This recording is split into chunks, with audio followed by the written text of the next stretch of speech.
Hi guys, welcome to cric channel Venkatesh. Champions trophy ఈ రోజు నుంచి స్టార్ట్గా అవుతుంది. First match host Pakistan versus New Zealand జరగబోతుంది కరాచీలో.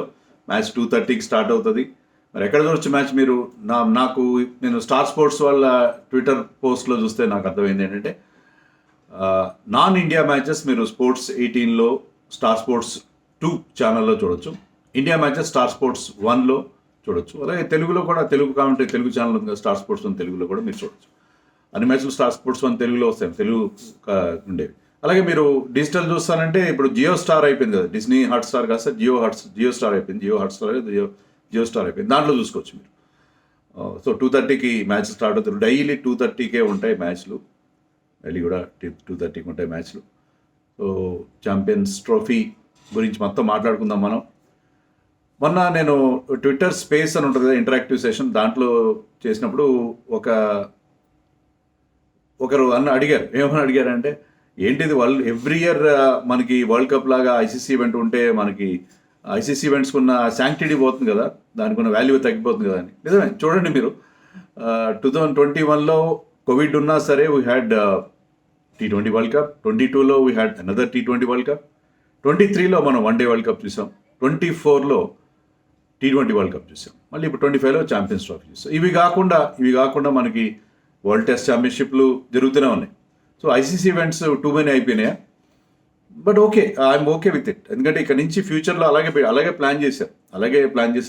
WTC 2 yearsకి ఒకసారి జరుగుతుంది, కానీ every year will have one ICC event. అది T20 వరల్డ్ కప్ కావచ్చు, లేకపోతే one day world cup, or this champions trophy. So champions trophy మళ్ళీ 4 yearsకి ఒకసారి జరుగుతుంది. రివైవ్ చేశారు దీన్ని, దాని గురించి కూడా మనం మాట్లాడుకుందాం. సో ఈసారి ఛాన్సెస్ ఎవరికి ఉంటాయి? లాస్ట్ 4కి వెళ్ళేవాళ్ళు, అంటే సెమీస్కి వెళ్ళేవాళ్ళు ఎవరైనా చూద్దాం. అలాగే ఈసారి స్టార్స్గా ఎమర్జ్ అయ్యే కొంతమంది ప్లేయర్స్ గురించి కూడా మనం మాట్లాడదాం. స్టార్స్ నేను అనుకుంటున్న వాళ్ళ గురించి అవన్నీ లాస్ట్లో మాట్లాడుకుందాం. మొత్తం మీద ఈసారి పాకిస్తాన్ హోస్ట్గా ఉంది. వాళ్ళు డిఫెండింగ్ ఛాంపియన్ కూడా, నిరుటి విజేత కూడా పాకిస్తాన్. 2017లో లాస్ట్ టైం జరిగింది, చాలా సంవత్సరాల గ్యాప్ తర్వాత జరుగుతుంది. సో పాకిస్తాన్ వాళ్ళు ఎంతవరకు దీన్ని సక్రమంగా నిర్వహిస్తారు, వాళ్ళ ఆర్గనైజేషనల్ స్కిల్స్ మీద కూడా ఒక క్వశ్చన్ మార్క్ ఉంది. ఎందుకంటే 1996లో ఆల్మోస్ట్ 30 లాంగ్ ఇయర్స్ బ్యాక్ వాళ్ళు ఐసీసీ ఈవెంట్ కండక్ట్ చేశారు. సో మళ్ళీ చాలా రోజుల తర్వాత ఒక ఐసీసీ ఈవెంట్ పాకిస్తాన్లో జరుగుతుంది. సెక్యూరిటీ కన్సర్న్స్ ఉన్నాయి, స్టేడియంస్ సరిగ్గా రెడీ కాలేదు, వాళ్ళు ఏదో ఒక చిన్న మిస్టేక్స్ జరుగుతుంది. బట్ సజావుగా జరగాలని నేను కోరుకుంటున్నాను. నేను అదే లవర్ ఆఫ్ క్రికెట్. పాకిస్తాన్ మీద మనకున్న హేటో లవ్ అది పక్కన పెట్టేస్తే, ఎందుకంటే వన్డే క్రికెట్కి మనుగడ ఒక క్వశ్చన్ మార్క్గా, ప్రశ్నార్థకంగా మారింది. అలాంటప్పుడు ఛాంపియన్స్ ట్రోఫీ, వన్డే వరల్డ్ కప్తో పాటు ఛాంపియన్స్ ట్రోఫీ కూడా సక్రమంగా జరిగితే ఇంకా ఇంట్రెస్టింగ్ టోర్నమెంట్. వన్డే వరల్డ్ కప్లో అయినా మీకు ఏంటంటే కొన్ని మ్యాచ్లు డైల్యూటెడ్గా ఉంటాయి, చిన్న కంట్రీస్ మ్యాచ్లు అవి ఉంటాయి. ఇక్కడ అట్లా కాదు కదా, only top 8 cream of world cricket మాత్రమే ఉన్నాయి. కొన్ని ఇద్దరు former champions West Indies, Sri Lanka miss అయిపోతున్నారు ఈసారి. సో అలాంటి ఒక టాప్ టీమ్స్ మాత్రమే ఉన్నాయి. ప్రతి మ్యాచ్ ఇంపార్టెంట్గా ఉంటుంది. సో ఈ టోర్నమెంట్ సక్రమంగా జరగాలి, పాకిస్తాన్ సజావుగా కండక్ట్ చేయాలి, ఇలాంటి ఇబ్బందులు లేకుండా కండక్ట్ చేయాలని మనం కోరు. ఎందుకంటే వన్డే క్రికెట్కి ఒక కొత్త లైఫ్ వస్తుంది ఈ టోర్నమెంట్ సక్రమంగా జరిగితే. ఆల్రెడీ మీకు ఎప్పుడు లేనట్టుగా ఈ టోర్నమెంట్ ఫైనల్ విషయంలో ఒక క్వశ్చన్ మార్క్ లాగా ఉంది. ఎందుకంటే ఫైనల్ ఎక్కడ జరుగుతుందో ఎవరికి తెలియదు. సెమీఫైనల్స్ అయ్యే వరకు, ముఖ్యంగా ఇండియా సెమీఫైనల్కి వచ్చి ఇండియా సెమీఫైనల్ అయ్యే వరకు ఫైనల్ ఎక్కడ జరుగుతుంది అనేది క్వశ్చన్ మార్క్గానే ఉంటుంది. ఎందుకంటే ఒరిజినల్గా ఫైనల్ని లాహోర్ గద్దాఫీ స్టేడియంలో జరపాలి అనేది అది షెడ్యూల్. కానీ ఇండియా కనుక ఫైనల్కి క్వాలిఫై అయితే ఫైనల్ దుబాయ్ ఇంటర్నేషనల్ స్టేడియంకి, దుబాయ్లోని దుబాయ్ ఇంటర్నేషనల్ స్టేడియంకి షిఫ్ట్ అయిపోతుంది. So India will not play final in Lahore, అదైతే పక్క. సో ఇండియా ఫైనల్ రాని పక్షంలో లాహోర్లో ఫైనల్ జరుగుతుంది. సో ఒక ఐసీసీ ఈవెంట్లో ఫైనల్ ఎక్కడ జరుగుతుంది అనే విషయంలో ఇలాంటి ఒక క్వశ్చన్ మార్క్ అనేది ఈ టోర్నమెంట్ ప్రత్యేకతగా చెప్పుకోవాలి. హైబ్రిడ్ మోడల్ గతంలో ఏషియా కప్ లాంటివి జరగడం చూసాం. ఎందుకంటే ఇండియా పాకిస్తాన్ వెళ్ళడానికి ఇష్టపడలేదు కాబట్టి. So India will be playing all their matches in Dubai, whereas remaining tournament will happen in Pakistan. అది ఈవెంట్ ఇంతవరకు. సో మరి ఈసారి ముందు మనం అసలు ఐసీసీ ఛాంపియన్స్ ట్రోఫీ అనేది ఎందుకు వచ్చింది అనేది ఒకసారి వాళ్ళ చరిత్ర ఒకసారి. ఇది ఎప్పుడు దీనికి బ్రెయిన్ చైల్డ్ ఎవరిదంటే మన జగన్మోహన్ దాల్మియా.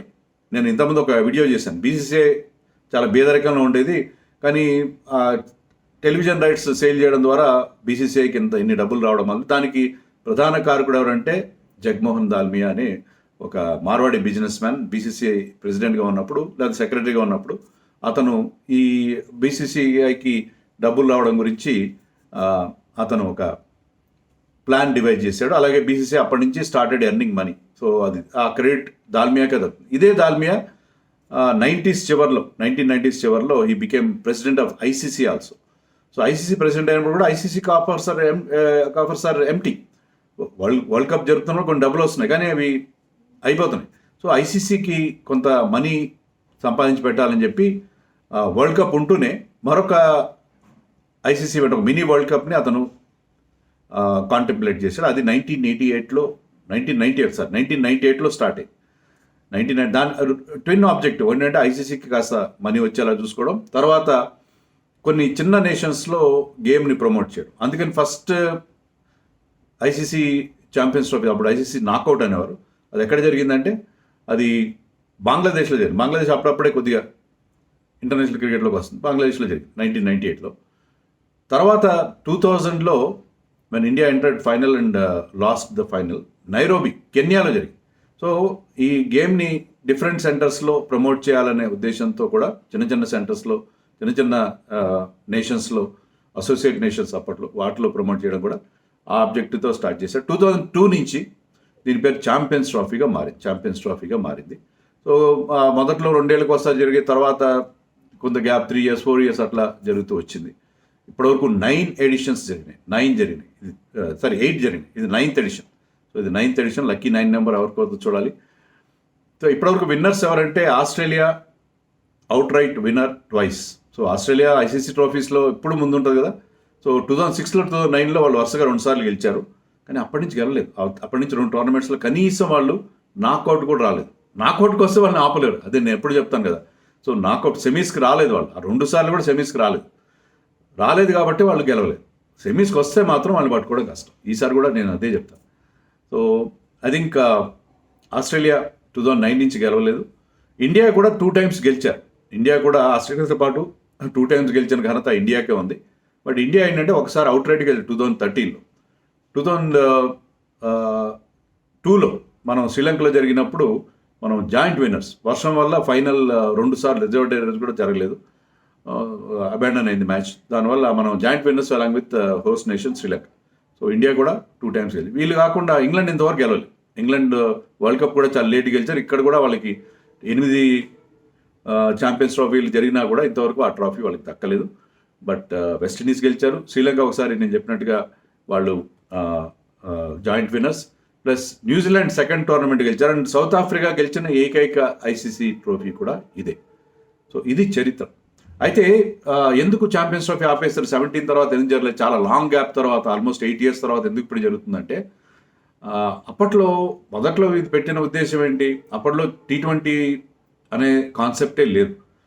సో ఓన్లీ 4 yearsకి ఒకసారి వరల్డ్ కప్ జరిపితే లాభం లేదు, మధ్యలో ఒకసారి ఇంకొక ఐసీసీ ఈవెంట్ కూడా జరపాలి, దానికి ఐసీసీకి ఫండ్స్ వస్తాయని చెప్పి ఒక ఉద్దేశం స్టార్ట్ చేసి. కానీ ఈ లోపల T20 వరల్డ్ కప్ స్టార్ట్ అయిపోయినాయి. T20 గేమ్ అనేది చాలా డెవలప్. సో ఇది ఎందుకు ఒకే ఫార్మాట్లో 2 వరల్డ్ ఈవెంట్స్ ఎందుకు అని చెప్పేసి 2017 తర్వాత దీన్ని వద్దనుకున్నాం. కానీ మళ్ళీ 2000 లాస్ట్ ఇయర్ బిఫోర్ మళ్ళీ ఐసీసీ క్యాలెండర్ చాలా లాంగ్ క్యాలెండర్ 2027 వరకు 29 వరకు వాళ్ళు డిక్లేర్ చేస్తారు. దాంట్లో ఏంటంటే ఛాంపియన్స్ ట్రోఫీని ప్రతి 4 yearsకి ఒకసారి జరపాలని చెప్పి డెసిషన్ తీసుకున్నారు. So champions trophy will be regular event from now onwards. So ఈ టోర్నమెంట్ని ఇక నుంచి రెగ్యులర్గా మనం చూస్తాం. ఇంకా బ్రేక్ వచ్చే అవకాశం లేదు. సో వన్డే క్రికెట్ భవిష్యత్తులో నేను అనుకోవడం బైలేటరల్స్ బాగా తగ్గిపోతాయి. ఎందుకంటే బైలేటరల్స్కి క్రౌడ్ రావట్లేదు. మన పాకిస్తాన్లో కూడా నేను అన్ని మ్యాచ్లు చూడలేదు, కొంతమంది మిత్రులు చెప్పారు చాలా తక్కువ క్రౌడ్ వచ్చారు. పాకిస్తాన్లో ట్రై సిరీస్ కూడా మీరు వన్డే సిరీస్ బైలేటరల్ కాకుండా ట్రై సిరీస్ జరిగితే జనాలు వస్తారంటే అలా కూడా రావట్లేదు. పాకిస్తాన్ ఆడుతున్న జనాలు రావట్లేదు అని చెప్పారు.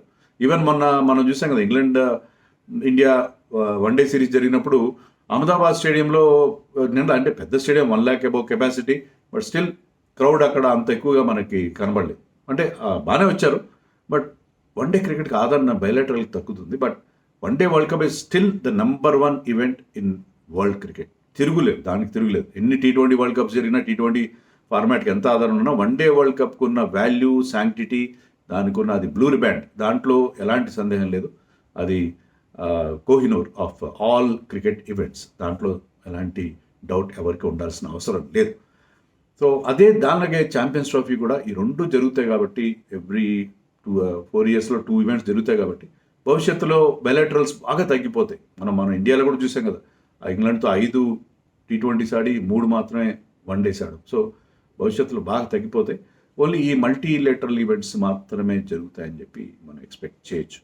So that is about champions trophy గురించి మనం మాట్లాడుకున్నాం. మరి ఎలా ఉంటాయి పిచెస్, ఎలా ఉంటాయి? పాకిస్తాన్లో కానీ దుబాయ్లో కానీ బ్యాటింగ్ ఫ్రెండ్లీ పిచెస్ ఉంటాయి. మీరు దుబాయ్లో వేరంటే ఉంటాయంటే మీకు యాక్చువల్గా ఏమైంది తెలుసా, దుబాయ్లో మన ILT20 జరిగినప్పుడు స్టార్టింగ్ మ్యాచెస్లో మీకు పిచెస్ స్లో స్కోర్స్ వచ్చినాయి. T20 టోర్నమెంట్ అది 140, 130 వచ్చినాయి. కానీ ఫైనల్కి వచ్చేసరికి 180. ఐ థింక్ ఫైనల్లో ముందు ఆడిన టీం 180 చేస్తే అది సెకండ్ ఆడిన టీం దాన్ని చేస్ డౌన్ చేసినట్టుగా ఉంది. సో ఆ ఫైనల్లో దాదాపు 380 అంతో రన్స్ వచ్చినాయి. సో హై స్కోరింగ్ ఉన్నది. దుబాయ్లో జరిగింది ఫైనల్. సో మీకు పిచెస్ని అనుకుంటే ఇది ICC టోర్నమెంట్ కాబట్టి మామూలుగా స్లో పిచెస్ ఉంటాయి, బ్యాటింగ్ పిచెస్సే ఉంటాయి పాకిస్తాన్లో కానీ ఇక్కడ కానీ. పాకిస్తాన్లో ఎప్పుడు బ్యాటింగ్ పిచెస్ ఉంటాయి, ఇక్కడ కానీ బ్యాటింగ్ పిచెస్ ఉంటాయి. ఏమైనా ఉంటే కొంతగా స్పిన్నర్స్కి హెల్ప్ ఉండొచ్చు, డ్యూ ఫ్యాక్ట్ ఉంటుంది. డ్యూ ఫ్యాక్ట్ ఉంటే స్పిన్నర్స్కి హెల్ప్ నల్లిఫై చేస్తుంది. డ్యూ ఫ్యాక్ట్ ఎక్కడ ఉంటుంది? దుబాయ్లో ఉంటుంది. కానీ మనకి లాల్ చంద్ రాజ్పుట్ మన 2007లో గెలిచినప్పుడు T20 వరల్డ్ కప్ గెలిచినప్పుడు మన టీంకి అసిస్టెంట్ కోచ్గానే ఉన్నాడు, మేనేజర్గానే ఉన్నాడు, కోచ్ లేడు ఆ టీంకి యాక్చువల్లీ. సో అతను ఇప్పుడు ప్రస్తుతం UAE టీంకి coach. UAE team coach. He knows a thing or to about conditions UAE. అతను ఏం చెప్పాడంటే ఇంకా అక్కడ ఫిబ్రవరిలో ఇంకా అక్కడ వింటర్ ఉంటుంది, అక్కడ వెదర్ బాగుంటుంది. తర్వాత పేస్ బౌలర్స్కి హెల్ప్ ఉంటుంది, క్యారీ ఉంటుంది, పేస్ బౌలర్స్కి హెల్ప్ ఉంటుంది. కానీ ఇండియా ఎందుకు 5 స్పిన్నర్స్తో వెళ్తుందో నాకు అర్థం కాలేదు అని చెప్పి అతను చెప్పడం జరిగింది. I was there last year, I was there in February in UAE. So అంటే నేను షార్జాలో మ్యాచ్లు కవర్ చేశాను అప్పుడు. బట్ ఐ థింక్ వెదర్ బాగుంటుంది, ఇప్పుడు బాగుంటుంది. వెదర్ చాలా టాలరబుల్ వెదర్ ఉంటుంది. మీకు మామూలుగా అక్కడ చాలా వేడిగా ఉంటుంది కదా కండిషన్స్, కానీ ఇప్పుడు ఈ టైంలో బాగుంటుంది, వింటర్ ఉంటుంది కాబట్టి. వాళ్ళ వింటర్ అంటే బాగుంటుంది, మన కండిషన్స్ లాగా ఉంటుంది కాబట్టి. అక్కడ మరి ఇండియా ఏం చేస్తారు, డ్యూ ఫ్యాక్టర్ ఉంటుంది అని చెప్తున్నారు. డ్యూ ఫ్యాక్టర్ ఉంటే ఏంటంటే సెకండ్ బ్యాటింగ్ అడ్వాంటేజ్ అవుతుంది. మామూలుగా అయితే మనం మళ్ళీ దుబాయ్ గురించి మాట్లాడుకుంటాం, ఎందుకంటే మన మ్యాచ్లు అక్కడే అవుతాయి కాబట్టి. డ్యూ ఫ్యాక్టర్ ఉంటే సెకండ్ బ్యాటింగ్ చాలా అడ్వాంటేజ్ ఉంటుంది. కానీ ఇంకొక థాట్ ఏంటి, డ్యూ లేకపోతే పిచెస్ పోను స్లో డౌన్ అవుతాయి, ముందు బ్యాటింగే బాగుంటుంది అని చెప్పి అదొక స్కూల్ ఆఫ్ థాట్ ఉంది. సో అది మనం ఆ డ్యూ ఫ్యాక్టర్ని బట్టి డిసైడ్ చేయాలి. డ్యూ ఫ్యాక్టర్ లేకపోతే, డ్యూ కనుక పడదు అని మీరు ఖాయం చేసుకుంటే better to bat first. Due పడుతుంది అనుకుంటే better to bat second. So అక్కడ టాస్ చాలా కీలకం అవుతుంది. సో మనం అనుకున్న మన స్ట్రెంగ్స్, వీక్నెస్ అన్నీ మాట్లాడుకున్నాం, కానీ పాకిస్తాన్లోనే అక్కడైనా కూడా ఈ డ్యూ ఫ్యాక్టర్ లాంటి వాటి వల్ల టాస్ చాలా కీలకమయ్యే పరిస్థితి ఉంది. పాకిస్తాన్లో డెఫినెట్గా మన జరిగిన ట్రై సిరీస్లో కూడా మంచి స్కోర్లు వచ్చాయి, ఫైనల్ కాస్త లో స్కోరింగ్ అయింది. బట్ ఓవరాల్గా ఐ థింక్ పిచెస్ బ్యాటింగ్కి అనుకూలిస్తాయి, ఎంతో కొంత స్పిన్నర్స్కి హెల్ప్ ఉండే అవకాశం మనకి కనిపిస్తుంది. బట్ మనం అనుకున్నట్టు దుబాయ్లో ఏమైనా పేసర్స్కి హెల్ప్ ఉంటే ఉండొచ్చు. పాకిస్తాన్ కూడా బికాస్ వాళ్ళ స్ట్రెంత్ పేస్ బౌలింగ్ కాబట్టి వాళ్ళు ఎంత ICC ఈవెంట్ అయినప్పటికీ వాళ్ళ గ్రౌండ్స్మెన్ వాళ్ళే కాబట్టి వాళ్ళు పేస్ ఫ్రెండ్లీ వికెట్స్ చేసుకోవచ్చు వాళ్ళు ఆడే మ్యాచ్లకి అని కూడా మనం ఎక్స్పెక్ట్ చేయొచ్చు. సో ఎవరు సెమీస్కి వెళ్తారు వెరీ డిఫికల్ట్ టు సే, ఎందుకంటే అన్ని క్రీమ్ కదా ఇక్కడ ఉండేది. 8 టాప్ టీమ్స్ ఉన్నాయి. బట్ మన గ్రూప్లో నేను కూడా India will definitely go through అని అనుకుంటున్నాను. నేను ఇండియాకున్న స్ట్రెంత్తో డెఫినెట్గా, ఎందుకంటే ఒకే వెన్యూలో ఆడుతున్నాం మనం, ఆ కండిషన్స్ మనకి అలవాటు అవుతాయి కాబట్టి మనకున్న గ్రేట్ అడ్వాంటేజ్, దాన్ని ఉపయోగించుకోవాలి. టీం కూడా చాలా బాగుంది. బౌలింగ్లో కాస్త వీక్నెస్ ఉన్నప్పటికీ షమీ కనుక ఫామ్లోకి వస్తే బుమ్రా లేని లోట్ని కవర్ చేయొచ్చు. I think India should go through. Second ఎవరు వెళ్తారు అనే విషయంలో న్యూజిలాండ్ పాకిస్తాన్కి ఈక్వల్ ఛాన్సెస్ ఉన్నట్టుగా నాకు అనిపిస్తుంది. పాకిస్తాన్ హోస్ట్ నేషన్ కాబట్టి అన్నట్టుగా పిచెస్ వాళ్ళకి అనుకూలంగా చేసుకుంటారు, క్రౌడ్ సపోర్ట్ ఉంటుంది, అన్నీ ఉంటాయి. న్యూజిలాండ్ మంచి ఫామ్లో ఉంది. మొన్న ఆడిన అన్ని మ్యాచ్లు గెలిచారు వాళ్ళు. ట్రై సిరీస్లో ఫైనల్ కూడా పాకిస్తాన్ గెలిచారు. పాకిస్తాన్ మీద 2 సార్లు గెలిచారు. 2 సార్లు గెలిచారు. అది వాళ్ళకి అడ్వాంటేజ్. వాళ్ళకి ఇంజరీ కన్సర్న్స్ ఉన్నాయి. లేటెస్ట్గా Lockie Ferguson ruled out. Kyle Jamieson next మ్యాచ్కి వస్తాడు. ఈరోజు జరగబోయే మ్యాచ్కి అతను అవైలబుల్ ఉండడు. కైల్ జేమిసన్ వస్తాడు, ఆల్రౌండర్. బట్ న్యూజిలాండ్కి సచిన్ రవీంద్ర కూడా ఫస్ట్ మ్యాచ్ ఈరోజు మ్యాచ్ ఆడకపోవచ్చు అంటున్నారు. సో కొన్ని ఇంజరీ కన్సర్న్స్ ఉన్నాయి వాళ్ళకి already. Ben Sears already ruled out. అలాగే వాళ్ళకి ట్రెంట్ బోల్ట్ లేడు, టిమ్ సౌదీ లేడు. బట్ స్టిల్ వాళ్ళ స్పిన్నర్స్ బాగా వేస్తున్నారు. షాంట్నర్తో పాటు వాళ్ళ పార్ట్ టైమర్స్ ఫిలిప్స్ కానీ బ్రేస్వెల్ కానీ. సో వాళ్ళకి ఆల్రౌండ్ స్ట్రెంత్ కనిపిస్తుంది. వాళ్ళకి బౌలింగ్లో బ్యాటింగ్లో బౌలింగ్ ఆప్షన్స్ కనిపిస్తున్నాయి. సో న్యూజిలాండ్కి స్లైట్ ఎడ్జ్ ఏమైనా ఉందా అని అనిపిస్తున్నాం. So India New Zealand have better chances. But ఈరోజు జరగబోయే New Zealand versus Pakistan match at Karachi ఈరోజు స్టార్ట్ అవుతున్నది. టోర్నమెంట్ ఇనాగ్రల్ మ్యాచ్లో అది ఒక క్వార్టర్ ఫైనల్ అయిపోతుంది. ఈ మ్యాచ్ గెలిచిన వాళ్ళే బహుశా సెమీస్కి వెళ్తారు అని అనుకోవచ్చు. ఎందుకంటే ఇండియా స్ట్రాంగ్గా ఉంది కాబట్టి. మరోవైపు ఐ థింక్ మీరు అనొచ్చు ఇండియా గురించి అంత ఎక్కువ ఎక్స్పెక్టేషన్స్. ఇండియా ప్రతి టోర్నమెంట్లో ఫేవరెట్గానే స్టార్ట్ అవుతుంది. కానీ మనం ప్రతి టోర్నమెంట్ కన్సిస్టెంట్గా ఆడతాం. మన రికార్డ్ చెప్తుంది అది. Except 2007 one day world cup one day ఫార్మాట్లో మనం చాలా కన్సిస్టెంట్గా పర్ఫామ్ చేస్తూనే వస్తున్నాం. ఛాంపియన్స్ ట్రోఫీలు కానీ ఛాంపియన్స్ ట్రోఫీలో 2 సార్లు గెలిచడంతో పాటు 2 సార్లు ఫైనల్ కూడా వెళ్ళాము, రన్నర్అప్గా నిలిచాం. కాబట్టి ఇండియా సెమీస్కి వెళ్ళడం విషయంలో నాకైతే పెద్ద సందేహాలు లేవు. ఫేవరెట్స్గా ఉన్నారు. కానీ ఫేవరెట్స్ క్రికెట్లో ఏం చెప్తాం మనం, నాకౌట్కి వచ్చిన తర్వాత ఈ టాస్ ఫ్యాక్టర్లు ఇలాంటి చాలా చాలా పనిచేస్తాయి కదా. So I think India New Zealand have a better chance. Pakistan New Zealand మధ్య 50-50 ఇస్తాను నేను. 51 న్యూజిలాండ్కి ఇచ్చి 49 పాకిస్తాన్కి ఇద్దాం. మరి అదర్ గ్రూప్లో ఆస్ట్రేలియా ఎంత వీక్గా ఉన్నప్పటికీ కూడా నా దృష్టిలో South Africa will definitely go through అనిపిస్తుంది. సౌత్ ఆఫ్రికాకి బౌలింగ్లో కొంత కన్సర్న్స్ ఉన్నాయి. But Rabada is there. Keshav Maharaj లాంటి వాళ్ళు టైట్ బౌలింగ్ చేస్తారు, దాంట్లో ప్రాబ్లం లేదు. వాళ్ళకి ఆప్షన్స్ కూడా ఉన్నాయి వాళ్ళకి. మార్క్రమ్ లాంటి పార్ట్ టైం ఆప్షన్స్ ఉన్నాయి, spin options. So I think south Africa will definitely go అనుకుంటున్నాను ఆ సైడ్ అక్కడి నుంచి.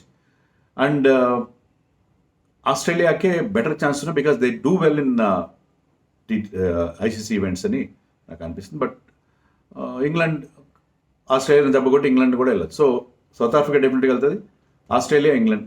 కానీ ఆస్ట్రేలియాకి 60-40 ఇస్తాను ఇక్కడ, ఛాన్సెస్ ఇస్తాను. అన్ఫార్చునేట్లీ ఆఫ్ఘనిస్తాన్ బంగ్లాదేశ్ డెఫినెట్గా వాళ్ళు ఎవరొకరిని చెలకిస్తారు, అప్సెట్ చేస్తారు. 2 టీమ్స్కి ఆ ఎబిలిటీ ఉంది on their day. But they will continue to be shock value తప్ప వాళ్ళకి నెక్స్ట్ రౌండ్కి వెళ్ళే ఛాన్సెస్ తక్కువ. బట్ ఆఫ్ఘనిస్తాన్కి బెటర్ ఛాన్సెస్ ఉన్నాయి బికాజ్ వాళ్ళు స్పిన్ బలం కాబట్టి. స్పిన్నర్స్కి అనుకూలిస్తే పిచ్లు, వాళ్ళ బ్యాటింగ్ కాస్త బిగ్గా ఉన్నా, అది నాకు అనిపిస్తుంది. సో ఇది నా general feeling. So south Africa and Australia, India New Zealand might. But Pakistan England కూడా నువ్వనే ఉన్న మెయిన్ టీమ్స్లో పెద్దగా నువ్వు చెప్పేది ఏంటన్నా కంటిన్యూ చెప్తాం. సో అదే విషయం. మరి ఈసారి ఎవరు టాప్ ప్లేయర్స్ అంటే నా దృష్టిలో శుభ్మన్ గిల్ ఫ్రమ్ ఇండియా. నేను కొన్ని పేర్లు రాస్తున్నాను. Shubman Gill, Travis Head, Ben Duckett, Kane Williamson మంచి ఫామ్లో ఉన్నాడు. కేన్ విలియమ్సన్ ఇంజరీ ఫ్రీగా ఉన్నాడు. హెన్రీ క్లాసన్, రిజ్వాన్, వీళ్ళు ఎందుకంటే అందరూ బ్యాట్స్మెన్ చెప్తాను బ్యాటింగ్కే అనుకూలంగా ఉంటే పిచ్చెస్ అనుకుంటున్నాను నేను. అందుకని వీళ్ళు ఈ బంగ్లా ఆఫ్ఘన్ నుంచి చెప్పట్లేదు నేను. సో ఈ 6 స్టార్స్గా అంటే ఇంప్రెసివ్గా పర్ఫార్మెన్స్ చేస్తారు మిగతా వాళ్ళకంటే అని నేను అనుకుంటున్నాను. మరి మీరేమనుకుంటున్నారు కామెంట్స్లో?